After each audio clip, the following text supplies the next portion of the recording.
સુરતમાં ફરી નકલી સરકારી અધિકારી પકડાયા છે। સુરત મનપાના નકલી કર્મચારી બનીને ફરતા 3ને સરથાણા પોલીસે અટકાયતમાં લઈ તપાસ હાથ ધરી છે। સુરત શહેરમાં નકલી અધિકારીઓનો રાપડો ફાટ્યો હોય તેમ એક પછી એક ડુપ્લિકેટ અધિકારીઓ પકડાઈ રહ્યા છે, ત્યારે સરથાણા પોલીસે નકલી સુરત મનપાના કર્મચારીઓને ઝડપી પાડ્યા છે। સુરત મનપાના કર્મચારી ન હોવા છતાં food safety and standards authority of ઇન્ડિયાના લાયસન્સ માટે ગ્રાહક લાવતા હતા। હાલ તો સરથાણા પોલીસે 3 આરોપીઓ રોહનગીરી ગોસ્વામી, કોમલ પરમાર અને શોભના ઝાલોદરાની અટકાયત કરી છે।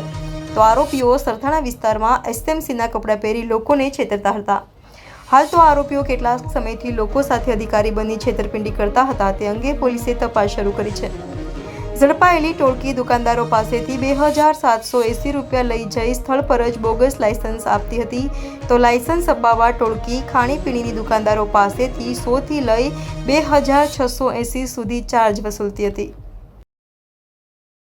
સરથાણા પોલીસ સ્ટેશન વિસ્તારમાં રોહન નામના એક વ્યક્તિએ 2 છોકરીઓને કામ પર રાખી અને તેઓને એવું શીખવાડેલ કે પોતે એસએમસીના અધિકારી તરીકે બહાર ઓળખ આપી અને દરેક દુકાને પોતે ફૂડના લાયસન્સ લેવા ફરજિયાત છે, અમે એસએમસીમાંથી આવીએ છીએ અને આવું નહીં કરતાં તમને મોટો દંડ આવશે, આવું કોઈ એમની પાસેથી લાયસન્સ માટે થઈને ડોક્યુમેન્ટ અને એ લઈ અને લાયસન્સ બનાવવા માટેની પ્રોસેસ કરી છે। એટલે ખોટી રીતે પોતે એસએમસીના અધિકારી તરીકેની બહાર ઓળખ ઊભી કરી અને આ રીતે એ લોકો પાસેથી પૈસા લીધેલ છે।